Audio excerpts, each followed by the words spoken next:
Bonjour et bienvenue dans votre programmation de handstand push-up. Nous sommes sur un programme de 4 semaines à raison de 2 séances par semaine.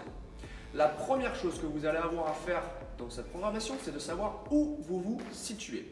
Est-ce que je suis niveau scale, c'est-à-dire que je ne maîtrise pas encore le handstand push-up à cause d'une technique, à cause d'un manque de coordination ou à cause d'un manque de force sur ce mouvement. Et à ce moment-là, à travers cette vidéo, on va tâcher de répondre au maximum à vos attentes, que ce soit en termes de posture, de compréhension du mouvement et dans le cycle de force, proprioception, bodybuilding, renforcement pour vous permettre de vous améliorer sur ce mouvement. Deuxième option, je suis intermédiaire ou RX, c'est-à-dire que je maîtrise le mouvement. Ce programme va avoir pour objectif d'améliorer votre capacité, votre volume de travail sur la handstand push-up, c'est-à-dire la pompe inversée.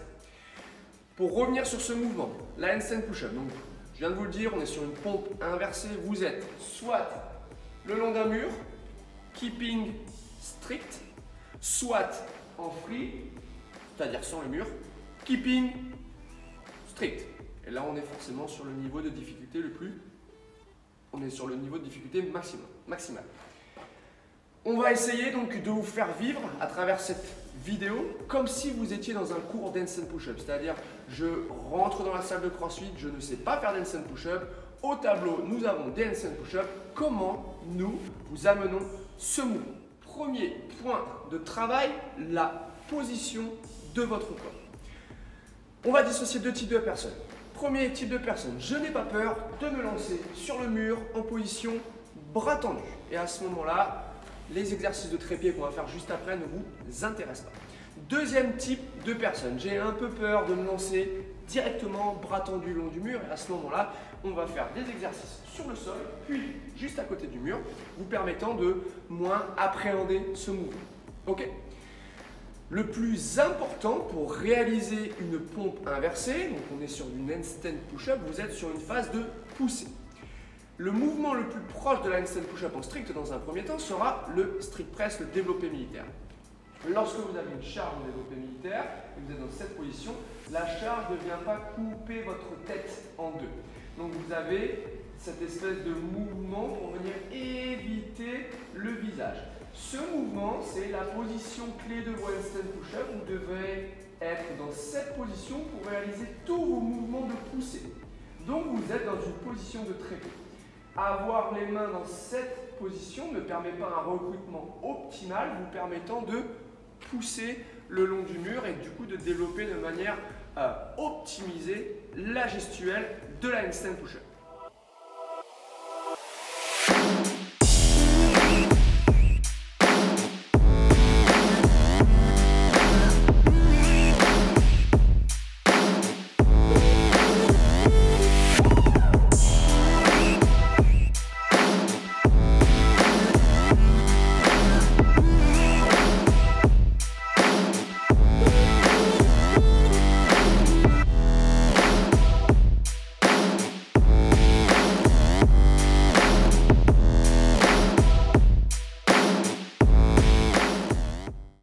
Réussir votre première étape. Vous êtes le long du mur. On n'oublie pas ce qu'on vient de faire, mais on va passer à une autre étape. D'accord? Pour l'instant, on est sur un apprentissage de keeping. À la fin de cette vidéo, on fera un petit apprentissage sur la strict handstand push-up. Vous verrez qu'il y a une transition entre les deux qui fait que la handstand push-up en strict est totalement différente en termes d'exécution que la handstand push-up en keeping. Ok? Là, on va parler de keeping, c'est-à-dire de mouvement dynamique. L'objectif du mouvement dynamique, c'est du coup de pallier un manque de force sur la gestuelle strict pour quand même réussir à exécuter le mouvement de la poussée inversée. Pour ça, vous allez devoir utiliser vos membres inférieurs ainsi que votre extension de hanche pour créer une force verticale le long du mur, vous permettant ensuite de transférer en membre inférieur. En membre supérieur, pardon, en membre supérieur. Ce mouvement, il va se rapprocher un peu, alors pas avec la même amplitude, mais il va se rapprocher du push press. Le push press, j'ai la force qui va venir des membres inférieurs et je vais la transférer aux membres supérieurs. Ce sera exactement la même gestuelle, mais avec une amplitude différente. Si je vous mets le long du mur, et que je vous dis ok, on est le long du mur, à partir de maintenant, tu poses ta tête sur le sol, tu ramènes les genoux, tu déverrouilles les hanches et tu me renvoies tout très fort vers le plafond. Avec la tête en bas, il y a moyen que ça ne connecte pas super bien là-dedans et du coup, il y a moyen que vous vous retrouviez en difficulté pour comprendre là où je veux vous emmener. Du coup, à travers le petit exo que vous allez voir juste après, mon objectif, ça va être d'annuler la verticalité. On va se retrouver cette fois-ci sur un plan horizontal et on va quand même essayer de conserver les mouvements de poussée, transition, compréhension d'un transfert de force des membres inférieurs nous permettant d'utiliser les membres supérieurs.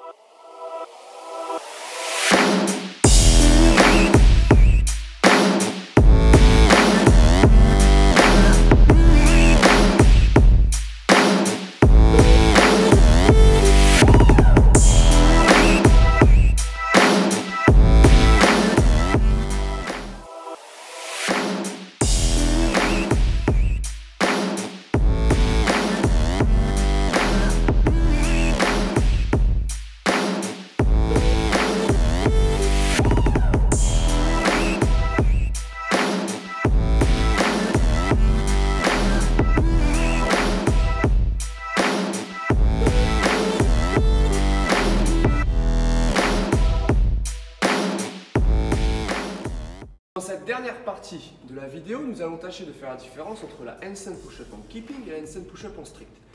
Rien que dans le terme du mouvement, vous avez déjà une différence. L'une, vous avez le droit d'utiliser un mouvement dynamique pour venir retendre les bras, donc le mouvement de keeping. L'autre, vous êtes en strict, c'est-à-dire que vous n'avez pas le droit d'utiliser autre chose que vos membres supérieurs pour vous propulser et du coup tendre les bras. La différence que vous avez, et je l'observe une nouvelle fois chez les adhérents que j'ai ici, c'est qu'en keeping handstand push-up, vous venez poser la tête sur le matelas ou sur le sol, dans la position toujours la plus sécuritaire possible. Je pose la tête, donc j'ai une espèce de phase, une phase morte, je suis posé. Et une fois que je suis dans cette position, je viens utiliser mes membres inférieurs donc, pour venir me propulser, réaliser ma handstand push-up. Au niveau de la strict handstand push-up, si vous vous posez, si vous avez une phase morte, vous augmentez considérablement la difficulté du mouvement. L'objectif de la strict handstand push-up, comment réussir sa strict handstand push-up, c'est avoir une bonne réactivité. Le standard du mouvement. Je suis bras tendu, ma tête touche le niveau 0, c'est-à-dire la hauteur de mes mains, et je viens retendre les bras. Si vous venez vous poser, je vous l'ai dit il y a quelques secondes, le mouvement sera beaucoup plus difficile pour repartir parce que vous êtes sur un point mort. Par contre, si vous contrôlez la descente et dès que vous sentez que le sommet de votre crâne touche, vous renvoyez directement, vous êtes sur une phase de réactivité. Les deux schémas de contraction sont le plus court possible. Vous n'avez pas de temps mort entre les deux et c'est ça qui vous permettra de réaliser une strict handstand push-up dans les meilleures conditions avec plusieurs matelas au début, ensuite sans matelas et ensuite vous progresserez avec de la hauteur sur les côtés de manière à augmenter la difficulté et là,